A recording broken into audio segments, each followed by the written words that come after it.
صل علی محمد وآل محمد. السلام علیکم ورحمۃ اللہ وبرکاتہ. بسم اللہ الرحمن الرحیم. قال امام الصادق علیہ الصلاۃ والسلام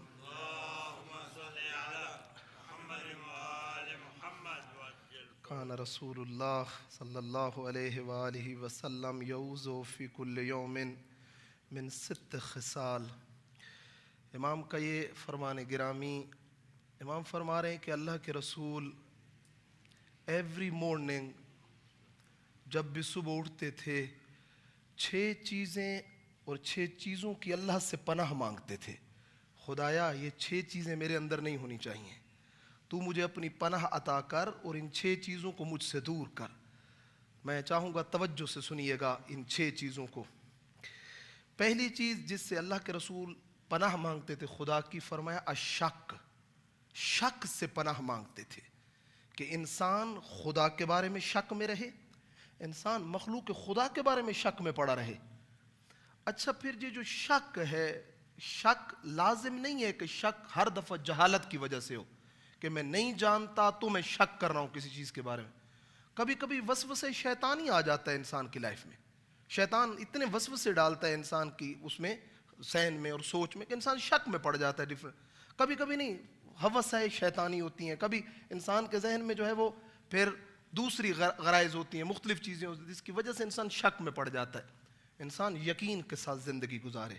جب تک آپ کو کسی چیز کی کلیئرٹی کا پتہ نہیں ہے آپ شک میں بھی مت پڑیں اس چیز کے بارے میں. جو بھی کریں جب تک یقین نہ ہو جائے تب تک سٹیپ نہ لیں، اور جب تک خدا کے بارے میں یقین نہیں کوشش کریں جائیں یقین حاصل کریں. تو پہلی چیز کہ جس سے انسان کو خدا کی پناہ مانگنی چاہیے وہ شک ہے. کئی دفعہ ہمارے کتنے ریلیشن شک کی بنا پہ خراب ہو جاتے ہیں. مجھے کسی کے بارے میں ایک شک سا ہوا اور اسی شک کو لے کر میں ابھی اپنی پریکٹیکل لائف اسی پہ گزار رہا ہوں. نہیں، مجھے یقین نہیں ہے جب تک تو مجھے شک بھی نہیں کرنا چاہیے. انسان شک سے باہر نکلے. ایک چیز. دوسرا فرمایا جس سے اللہ کے رسول پناہ مانگتے تھے ہر روز، دوسری چیز فرمایا الشرک. شرک میں اللہ کی بارگاہ میں شرک کرنے سے جو ہے وہ شک کرنا. الحمدللہ کہ ہم سب مسلمان ہیں، یہاں پر اس شرک کی بات نہیں آ رہی ہے. جو مشرک کرتا ہے وہ تو کافر ہے. وہ کیا اس مشرک کہاں اللہ سے پناہ مانگے؟ وہ اللہ کو مانتے نہیں ہے تو پناہ کہاں مانگے گا؟ یہ کون سا شرک ہے جس سے اللہ کی پناہ مانگی جا رہی ہے؟ یہ شرک خفی ہے. انسان کا اپنی ڈیلی بیسس کی ایکٹیویٹیز اور باتوں میں جو نیک کام ہیں ان نیک کام میں اللہ کے ساتھ دوسرے کو بھی شریک کرنا.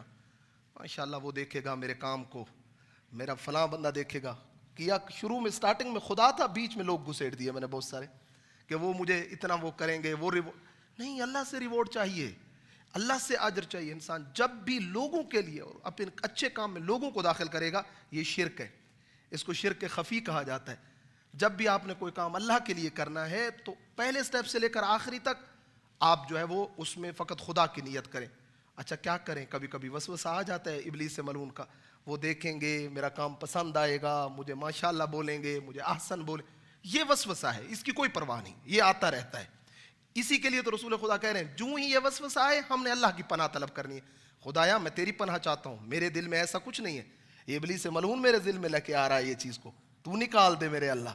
تو یہ دوسری چیز جس سے ہم نے اللہ کی پناہ طلب کرنی ہے وہ شرک ہے.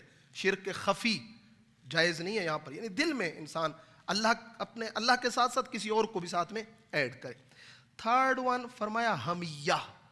حمیہ کہتے ہیں تعصب کو. تعصب سے بھی اللہ کی پناہ مانگنی چاہیے. حمیہ ایک کوالٹی تھی جو دور جاہلیت میں لوگوں میں پائی جاتی تھی.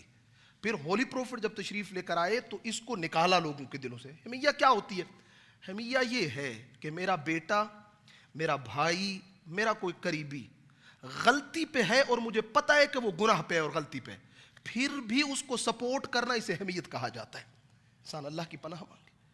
سامنے والا جو اس کے بالکل اگینسٹ ہے وہ بیچارہ حق پہ ہے، اس کی کوئی غلطی نہیں ہے، وہ ٹھیک کر رہے ہیں، کیونکہ وہ میرا کمیونٹی ممبر نہیں ہے، کیونکہ وہ میرا بیٹا نہیں ہے، وہ میرا رشتہ دار نہیں ہے، بھلے وہ حق پہ بھی ہے نہ، اور ادھر میرا بیٹا چاہے باطل پہ بھی ہے پھر بھی میں اس کو سپورٹ کروں گا.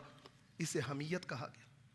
اللہ کے رسول نے پناہ مانگی ہے کہ انسان ایسی حالت میں چلا جائے اپنے رشتہ دار یا کسی قریبی کو غلطی پہ بھی سپورٹ کرے. نہیں، فرمایا اگر کسی بندے کے دل میں ایک چھوٹے سے دانے جتنی بھی حمیت ہوگی، فرمایا اس کا میرے ساتھ کوئی تعلق نہیں ہے. انسان ہمیشہ حق کو سپورٹ کرے تب ہی قیامت کے دن یہ کامیاب ہو سکتا ہے. فرمایا اگر محشر کے دن یہ اس حال میں آئے گا، خدا اس کو اس کے حال پہ چھوڑ دے گا. انسان اپنے دل سے اس چیز کو، یہ ایک اور چیز ہے کہ جس سے اللہ کی پناہ مانگنی چاہیے. خدایا میں اس کو سپورٹ کروں جو حق پہ ہو، میں اس کا ساتھ دوں جس کے ساتھ لوجک ہو، جس کے ساتھ دلیل ہو، جس کے ساتھ حق ہو. یہ تیسری چیز. چوتھی چیز فرمایا غضب. انسان اللہ سے پناہ مانگے کہ خدایا میرا آج کا دن غضب نہ کروں کسی پہ. بہت زیادہ انسان کا اینگر دکھانا اور غصہ دکھانا، یہ چیز بھی انسان کے لیے، کیونکہ جب انسان بہت زیادہ غصے میں آ جاتا ہے، فرمایا اس کی عقل کام کرنا چھوڑ دیتی ہے. جیسے کہ ایک بندہ الکوہل پی کے مست ہو جاتا ہے، غضب بھی کبھی کبھی انسان کو مست کر دیتا ہے، اور اس میں آ کر وہ ایسے ایسے فیصلے اور ڈیسیژن لے بیٹھتا ہے کہ جس سے زندگیاں تباہ ہو جاتی ہیں، جس سے آبروئیں اور عزتیں جو ہے وہ خراب ہو جاتی ہیں لوگوں کی. کبھی کبھی ہم غصے میں آ کر ایسے کام کر دیتے ہیں، نہیں دیکھتے ہیں اگلے بندے کی عزت کا کیا ہوگا، اگلے بندے کی زندگی کا کیا ہوگا. فرمایا انسان غضب سے بھی اللہ کی پناہ مانگے. خدایا میں تیری پناہ چاہتا ہوں. کبھی کچھ جگہوں پہ غصہ ٹھیک ہے، جائز ہے، دیکھ رہے ہیں کوئی ایک بندہ آپ کا بہت قریبی ہے، کچھ غلط کر رہا ہے، آپ اپنا ری ایکشن دکھائیں، آپ اس کا ساتھ مت دیں، اسے کہیں کہ یہ چیز ٹھیک نہیں ہے، لیکن لمٹ میں رہتے ہوئے. جب انسان لمٹ سے باہر نکلتا ہے تو یہ چیز ٹھیک نہیں ہے. اسی کی طرح پھر فرمایا کہ 5th ظلم ہے، کہ انسان کسی کے اوپر بھی ظلم کرنے میں اللہ کی پناہ مانگے. اور 6 حسد. حسد بری چیز ہے. فرمایا حسد اور حاسد، جہاں جس سے حسد کر رہا ہوتا ہے اس کو نقصان پہنچا رہا ہوتا ہے، اس سے زیادہ اپنے آپ کو نقصان پہنچا رہا ہوتا ہے. کسی نے پوچھا حاسد کو کیا سزا دیں، حاسد کی پنش کیا ہے، کیا سزا دیں؟ کہا آلریڈی تو جل رہا ہے، اور کیا سزا دیں، اور کیا سزا دی جائے؟ حاسد خود جلتا رہتا ہے بیچارہ، آلریڈی ایک سزا میں ہوتا ہے. اس لیے کہا کہ انسان حسد کے اعتبار سے بھی اللہ کی پناہ مانگے. خدا سب کا دینے والا ہے، خدا سب کا خیال رکھنے والا ہے. انسان حسد کس چیز میں ہوتا ہے؟ کبھی مال میں حسد ہوتا ہے، کبھی پوسٹ اور مقام میں حسد ہوتا ہے، کبھی عزت و حیثیت میں حسد ہوتا ہے. یہ ساری چیزیں ہیں جس میں حسد ہے. خدا سب چیزوں کو اللہ سبحانہ و تعالیٰ دینے والا ہے، اور انسان خدا بند متعال سے امید رکھے ان چیزوں کی. دعا کرتا ہوں اللہ رب العزت کی بارگاہ میں، خدایا یہ جو 6 چیزیں جس سے میرے نبی گرامی اسلام نے تیری پناہ مانگی ہے، خدایا ہمیں بھی اپنی پناہ عطا فرما، ہمیں بھی فرمان گرامی پہ عمل کی توفیق عطا فرما. ہمارے مرحومین کی مغفرت فرما، ہمارے بیماروں کو شفا عطا فرما، ہمارے جوانوں کی اصلاح فرما. خدایا مومنین کی دعاؤں کو مستجاب فرما.